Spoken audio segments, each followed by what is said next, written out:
Assalamualaikum warahmatullahi wabarakatuh. Selamat sore kawan-kawanku dimanapun kalian berada. Saya ucapkan banyak terima kasih kepada teman-teman yang sudah meluangkan waktunya untuk menonton video kami. Lalu saya ucapkan juga tetap semangat para petani di seluruh Indonesia dimanapun kalian berada. Yang jelas tetap semangat bertaninya, semoga berkah dan diperlancar usahanya.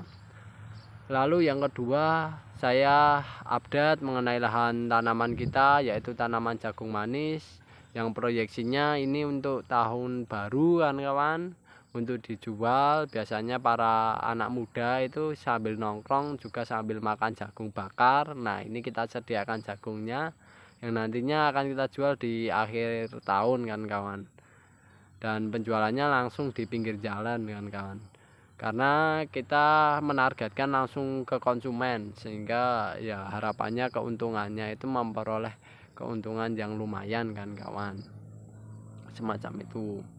Lalu yang ketiga kan kawan, saya di sini akan menyampaikan salah satu permasalahan dalam proses budidaya tanaman jagung, yang dimana permasalahan yang sering terjadi saat ini atau pada umumnya pada umumnya dalam proses budidaya tanaman jagung itu adalah permasalahannya pemberian pupuk yang berlebih. Nah, pemberian pupuk yang berlebih ini memang terkadang saya rasa kurang tepat untuk kita aplikasikan ke lahan budidaya. Karena apa? Karena kalau pemberian pupuk yang berlebih itu efek dampaknya itu luar biasa kan kawan. Yang paling terasa itu adalah mengenai biaya produksinya. Biaya produksi meningkat, otomatis nanti pengeluarannya meningkat, dan yang jelas keuntungan memperoleh hasilnya itu juga semakin kecil. Yang kedua yaitu adalah mengenai tentang dampak buruk terhadap media tanamnya. Nah, di sini itu jeleknya adalah ketika kita membudidayakan tanaman itu terkadang tidak dibarengi dengan penggunaan pupuk dasar berupa bahan-bahan organik atau pupuk organik kan kawan ya. Tidak dibarengi semacam itu, sehingga lahannya itu terus-menerus diserap ya, unsur hara mikronya itu terus-menerus diserap, sehingga lama-kelamaan ketergantungan akan pupuk kimia itu bisa terjadi kan kawan di lahan kami, kurang lebih semacam itu.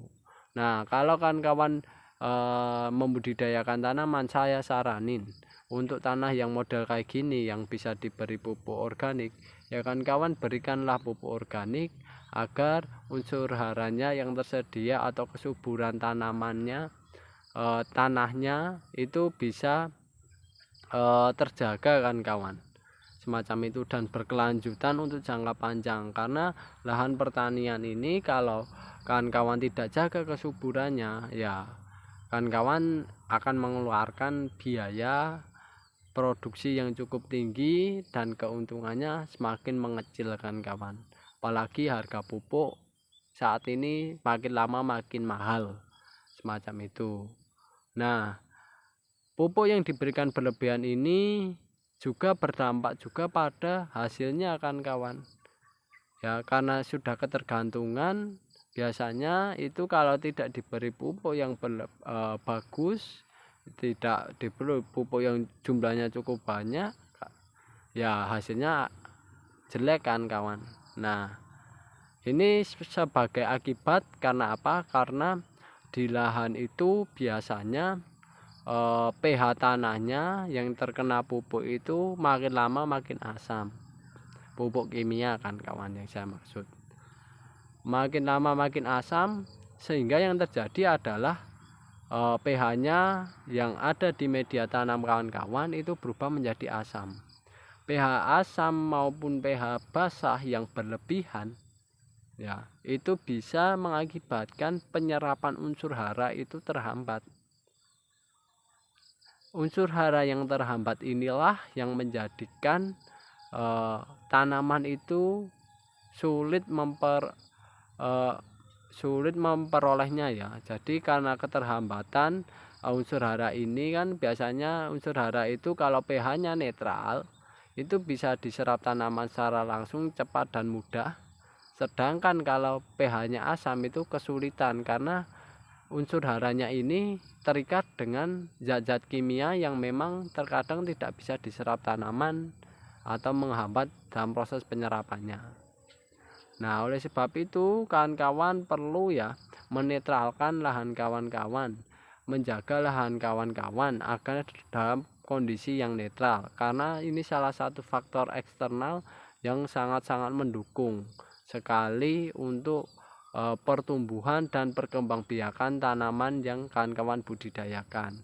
Karena tanaman ini makhluk yang memang penyerap memperoleh bahan baku makanannya itu berasal dari akar salah satunya kan kawan. Semacam itu. Sehingga kan perlu netralkan. Nah, biasanya kalau di lahan kami untuk penetralan pH ini kita menggunakan kapur dolomit ya kalau kondisi lahannya asam. Kita taburi kapur dolomit ataupun terkadang kita biasanya kita istirahatkan ya sambil menunggu waktu tersedianya air untuk proses budidaya. Itu biasanya kita istirahatkan. Karena dengan pengistirahatan semacam itu salah satunya kalau yang saya amati ya kan kawan. Saya amati berdasarkan pengalaman itu adalah biasanya tanamannya semakin bagus kan kawan ya. Biasanya ini lahan sudah untuk budidaya, kita babat terus kita istirahatkan, terus ditanam tanaman yang varietas lain. Itu biasanya lahannya itu biasanya tanamannya subur, tanamannya bagus, kualitasnya bagus. Nah, itu menandakan salah satu penyerapan unsur haranya kan cukup bagus. Nah, tumbuhan-tumbuhan liar ini juga memang sangat membantu juga kan ketika lahan itu diistirahatkan, karena bisa menyentabilkan kondisi media tanamnya kan kawan. Karena kondisi yang stabil inilah tanaman bisa tumbuh dengan bagus dan baik. Nah, di sisi lain juga kita bisa menggunakan pupuk-pupuk yang sifatnya netral ya, contohnya pupuk organik. Kalau ingin menetralkan lahan, pupuk dasar untuk lahan budidaya ini untuk menjaga kesuburannya dan agar kondisinya stabil, salah satunya juga bisa menggunakan pupuk organik. Semisal kawan setelah membudidayakan jagung, ini juga nanti mau ditanami tanaman sayuran, nah itu kan kawan bisa penggunaan pupuk organik itu digunakan sebagai pupuk dasar. Nah, biasanya pupuk organik yang sudah jadi itu pH-nya netral kan kawan. Nah, ketika diberikan ke lahan otomatis ya sebisa mungkin pastinya ya ada perbedaan lah dengan diberikan kondisi lahan itu diberikan pupuk organik yang sifatnya netral kan kawan, semacam itu. Dan itu pun juga terlihat juga nanti hasilnya beda kok kan kawan, antara yang diberi pupuk organik dan tidak, semacam itu. Karena ya pengalaman kami lah, dari pengalaman itu yang mewujudkan kalau kita beri pupuk organik itu biasanya secara kualitas hasil panennya dan bobotnya itu bisa mengimbangi yang tidak sama sekali diberikan pupuk organik kan kawan. Nah, ini kan kawan bisa melakukan ya langkah-langkah semacam kami ya, kurang lebih kayak gitu kan kawan. Itu cuma dari pembahasan pengalaman kami ya. Semoga apa yang saya sampaikan ini bermanfaat kan kawan ya. Jika ada kurangnya atau kesalahannya kami mohon maaf. Yang jelas kalau kawan punya pengalaman baru, hal-hal yang baru ya, ataupun mungkin ada yang diluruskan kan bisa tulis di kolom komentar ya, agar kita sama-sama mengetahui. Tapi kalau sepengalaman kami ya teknik dan caranya kurang lebih begitu kan kawan, untuk menjadikan lahan kita subur dan menjadi bagus. Dari pengalaman dan hasil panennya ya kurang lebih kami caranya begitu. Oke kan kawan, itu dulu yang bisa saya sampaikan, semoga bermanfaat. Sekali lagi kurang lebihnya mohon maaf. Terima kasih. Saya akhiri. Wassalamualaikum warahmatullahi wabarakatuh.